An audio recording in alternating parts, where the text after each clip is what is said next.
filled full. There were once 5,000 tired and hungry and probably very grumpy people sitting on a hillside wanting their dinner. They'd come to hear Jesus that day. They came before breakfast, stayed all morning, all afternoon, and way past dinner. No one had meant to be out there that long, but that's how it was, listening to Jesus, as if time didn't exist. People could listen to Jesus for hours, and on this particular day, that's just what they did.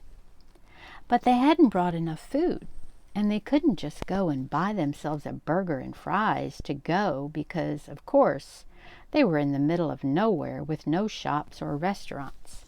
Besides, that kind of food wasn't invented yet. What would they do?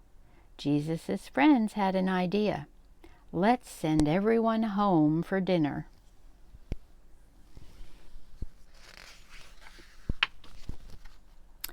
They don't need to go, Jesus said. You can give them something to eat. Did Jesus want them to travel all the way to town and buy food for everyone? Jesus' friends panicked. But we don't have enough money. What food do you have? Jesus asked. Go and see. Now there was a little boy in the crowd. He had brought a lunch that his mother had made for him that morning. He looked at his 5 loaves and 2 fish. It wasn't much, not nearly enough for 5,000, but it was all he had. I have some, he said. Jesus' friends laughed when they saw his little lunch. That's not nearly enough, they said. But they were wrong. Jesus knew it didn't matter how much the little boy had. God would make it enough, more than enough. Jesus said, "Bring me what you have." And so the little boy gave Jesus his lunch. Jesus winked at the little boy and whispered in his ear, "Watch." How in the world will Jesus feed everyone with just that? Jesus' friends said, because they thought it was impossible. But Jesus knew the one who made all the fish in the oceans. And Jesus knew the one who in the very beginning had made everything out of nothing at all. How hard would something like this be for someone like that?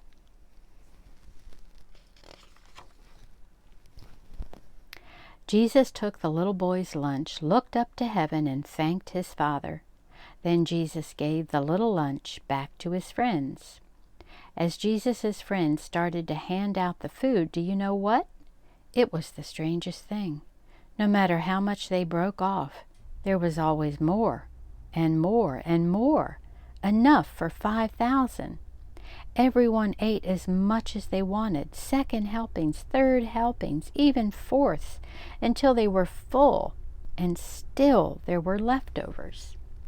Well, Jesus did many miracles like this, things people thought couldn't happen, that weren't natural. But it was the most natural thing in all the world. It's what God had been doing from the beginning, of course, taking the nothing and making it everything. Taking the emptiness and filling it up, taking the darkness and making it light.